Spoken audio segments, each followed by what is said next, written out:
दोस्तों नमस्कार। कल जो प्रधानमंत्री जी ने घोषणा करी देश के सामने ये वैश्विक संकट की, जिसमें सोना खरीदने को लेकर और फर्टिलाइजर के लिए, बाहर घूमने जाने को लेकर और खाने के तेल को लेकर और क्रूड ऑयल को लेकर जो बोला गया है कि इसे बंद कर दीजिए, एकदम कम कर दीजिए। तो दोस्तों इन सभी समस्याओं का समाधान हमारे किसान भाइयों के पास मौजूद है। तो आज मैं इसी वीडियो में आपको इसके बारे में डिटेल में बताने वाला हूं।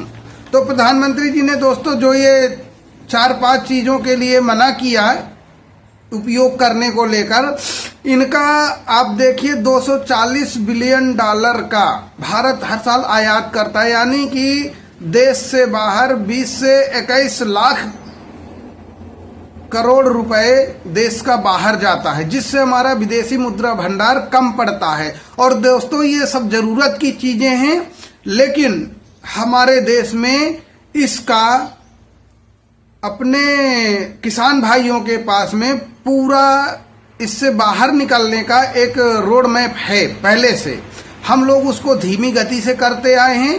जैसे कोरोना के समय में देश में बहुत सी चीजें थी कि किट नहीं बनते थे, मास्क नहीं बनते थे, लेकिन जब कोरोना आया तो एकदम युद्ध स्तर पर तैयारियां हुई और देश बाहर निकल गया इस संकट से। इसी प्रकार इस संकट से भी बाहर निकल जाएगा हमारा देश। अब अगर हम बात कर लेते हैं कि हम जो ज्वेलरी सोना खरीदते हैं, इसके लिए जो प्रधानमंत्री जी ने रोका, सबसे ज्यादा हम 700 से 800 टन सोना हर साल भारत खरीदता है। और भारत में तो पैदा ही नहीं होता, 1 टन 2 टन मुश्किल से साल का। तो आप ये समझ लीजिए कि इसकी जगह में आर्टिफिशियल ज्वेलरी का आप लोग इस्तेमाल कीजिए, जो रोल्ड गोल्ड है या और भी तरीके की जो ज्वेलरी बनती है, उसके लिए सबसे ज्यादा मोतियों की जरूरत पड़ती है। और ये खेती अगर किसान भाई शुरू करते हैं, कोई भी कर सकता है वैसे तो बहुत बड़ा इस सेक्टर में चांस है, बहुत सारी इनकम के सोर्स हैं। तो सोने को रिप्लेस कर सकते हैं मोती से और पल्स की जो खेती होती है उसके द्वारा। और ये समझ लीजिए कि बहुत अच्छा इनकम का सोर्स है। तो किसान भाई इसकी तरफ शिफ्ट हो सकते हैं और भी जो इन्वेस्टर्स हैं वो भी शिफ्ट हो सकते हैं। इसके लिए बहुत बड़े जरूरत नहीं होती, छोटे छोटे टैंक बनाने होते हैं और 6 महीने में इसका उत्पादन शुरू हो जाता है। तो गोल्ड को रिप्लेस कर सकते हैं आर्टिफिशियल जो हमारी ज्वेलरी है इसके तहत। जो प्रधानमंत्री जी ने बोला फर्टिलाइजर के लिए, जो हम यूरिया, डीएपी और पोटास तो 100% ही हम लोग आयात करते थे, लेकिन अभी भारत में कुछ जगह शुरुआत हो चुकी है बनाने की, फिर भी मैक्सिमम हम लोग आयात ही करते हैं। इसकी जगह हमें जैविक खाद को बढ़ावा देना ही पड़ेगा। हमें गोबर के उपयोग करके और कृषि अपशिष्टों का उपयोग करके हमें खाद बनाना पड़ेगा। और इसे हम गांव में बहुत आसानी से बना सकते हैं। जो युवा पढ़े लिखे हैं, गांव में रह रहे हैं, आसानी से गड्ढे खोद लें या बैग खरीद लें और गोबर इकट्ठा करें और उसमें कृषि के अपशिष्ट मिलाएं, काट के छोटे छोटे जो पेड़ों के पत्ते हैं उन्हें मिला दें। दोस्तों 45 दिन से 90 दिन के बीच में खाद रेडी हो जाती है। मैक्सिमम खाद अगर आप मिक्स करके गोबर के साथ बनाते हैं तो 45 दिन में आपकी खाद उपयोग के लिए रेडी हो जाती है। और ये बहुत बड़ा सेक्टर बन सकता है हमारे फर्टिलाइजर में आत्मनिर्भरता की ओर।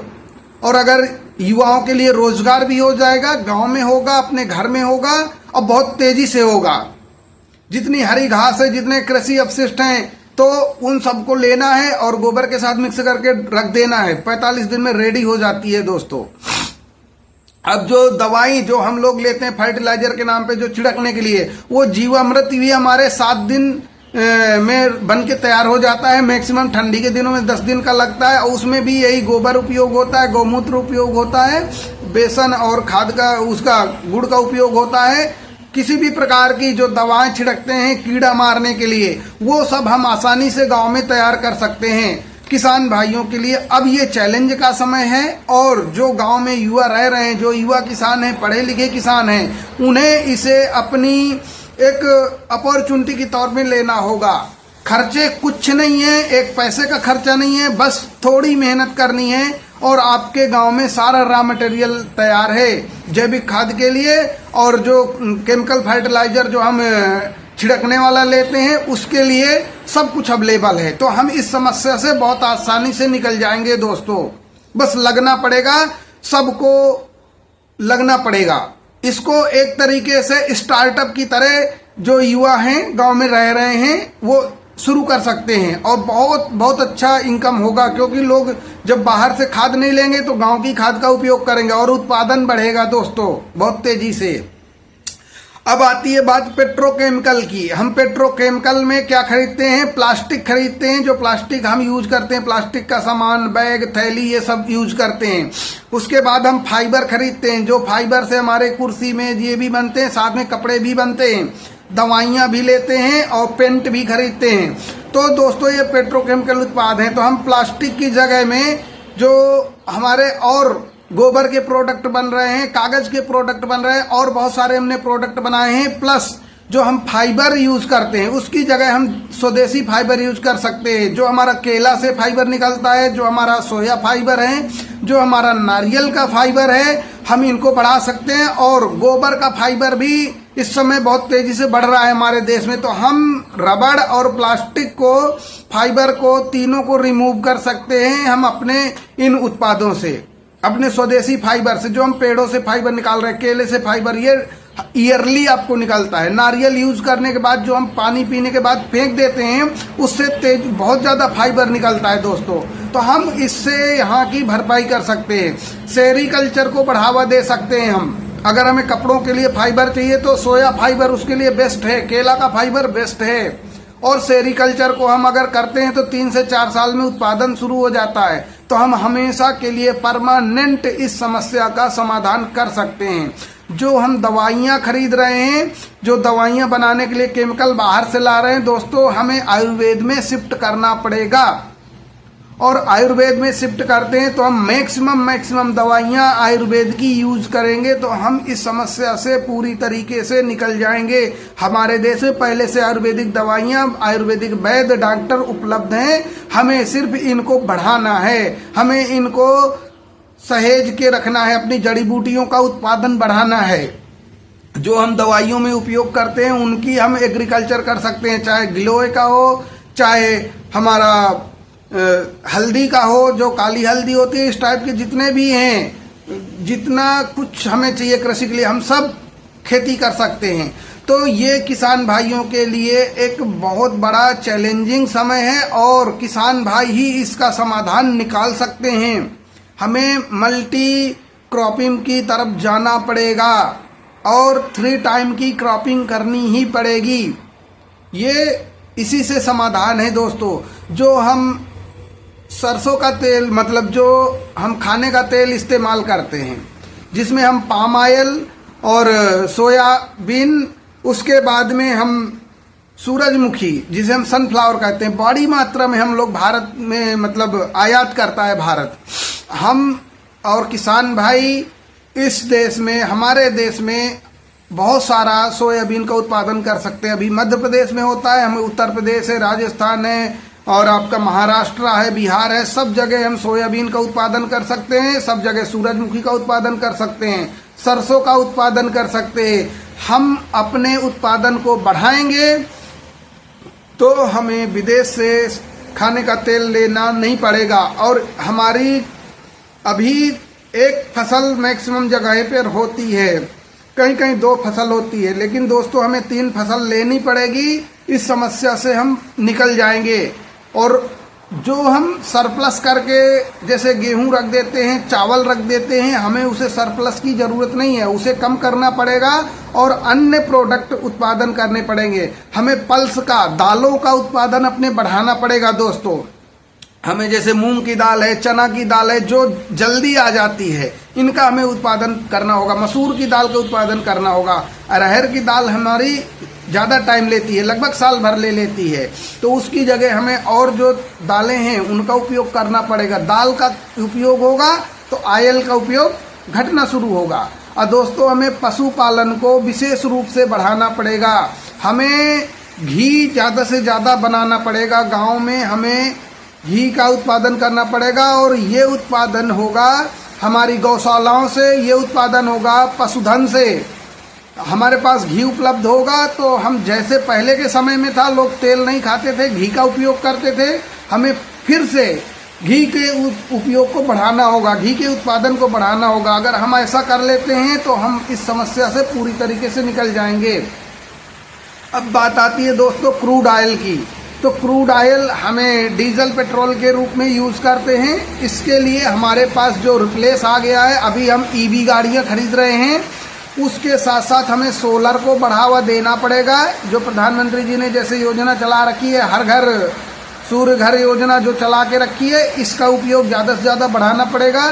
साथ में हमें फिर से किसानों की ओर जाना होगा और किसान भाइयों के लिए यहाँ पर चैलेंज है कि आपको बायो सीएनजी उत्पादन के लिए नेपियर की खेती को बढ़ावा देना पड़ेगा। दोस्तों एक बार लगाना है, 10 साल तक क्रॉप चलती है और बहुत सारा इनकम होता है।